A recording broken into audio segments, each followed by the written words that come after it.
Good day, I am Venus Superable from Bachelor of Science in Criminology, Section Bravo.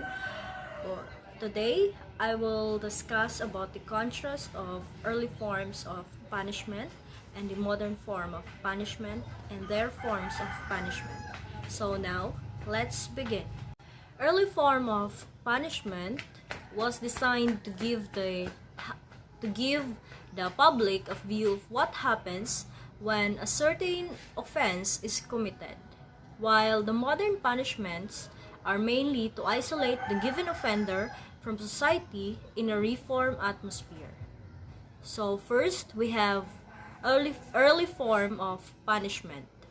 The following forms of punishment are described in a booklet by John N. Myrrell. The publication is titled Punishment and Derbyshire, and the author has used examples of various forms of punishment from local Derbyshire records. Myrrell lists the punishments and what he considers the most lenient in the harshest. The first form of punishment in early period is stocks and pillories. These were considered a mild form of punishment. Stocks were used as far back as Roman times. In 1351, a British Act was passed whereby stocks were to be placed in every town. Initially, they were to punish those who refused to take an oath to observe the law. Eventually, they were used mainly for those who caused disturbances of the peace and those who were drunk. Pillories became popular in the 18th century. Rather than having the feet collapse as with the stocks, the pillories immobilized the head and hands. The second will be the whips.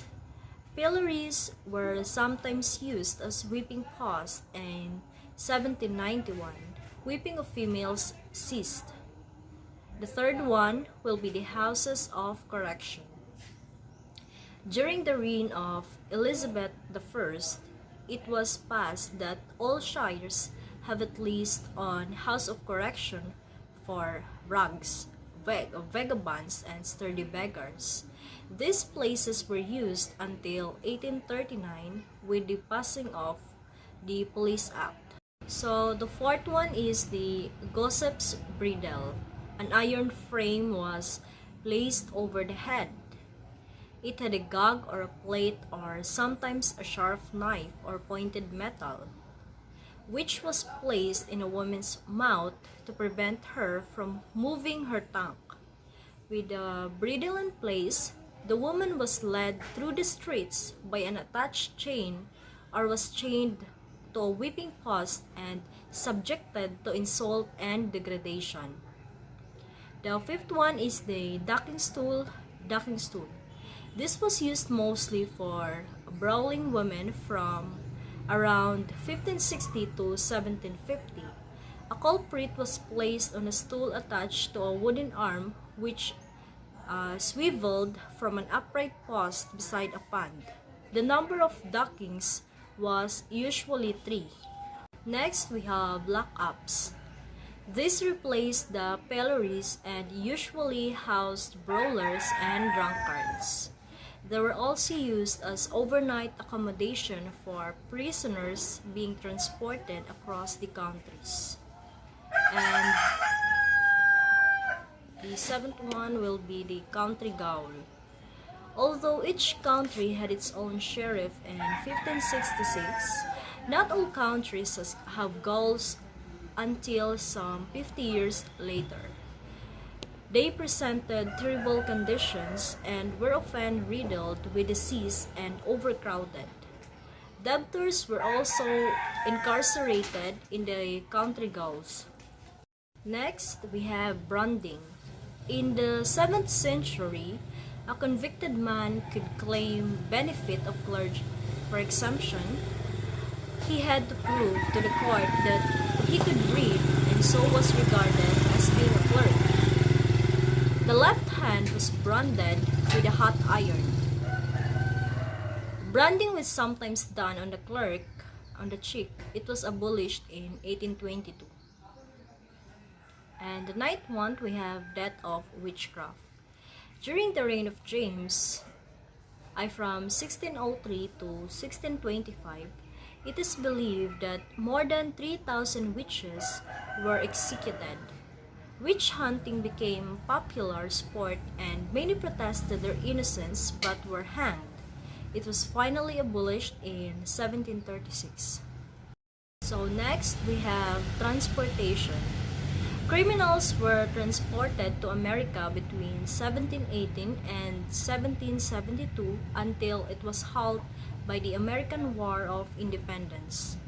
The establishment of a penal settlement at Botany Bay saw the beginnings of transportation here. And next, we have judgment of penance. Punishment was meted out to those who remained silent in the witness box between 1399 and 1413. Under Henry IV, if a witness remained silent after being asked to answer a question a third time, they were taken to a dark dungeon, laid on their backs, and a heavy iron weight was put in place. Gradual starvation followed until death occurred in 1772. An act was passed stating that silence assumed a verdict of guilty.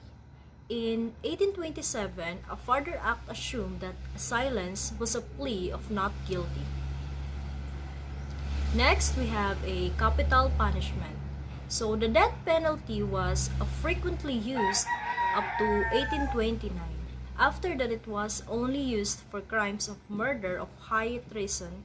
After 1868, executions were conducted in private rather than in public places. Next, we have burning to death. This brutal punishment for women who committed treason was replaced with hanging around in 1790. And next, we have hung, drawn, and quartered. Examples of this gruesome form of punishment occurred during the time when the Roman Catholic faith in England was being persecuted by Queen Elizabeth I. And next, we have gibet. This was also a gruesome form of punishment. Once a murderer was convicted and hung, his body was taken to the scene of the crime and hung in a gibet, a frame specially made for the victim.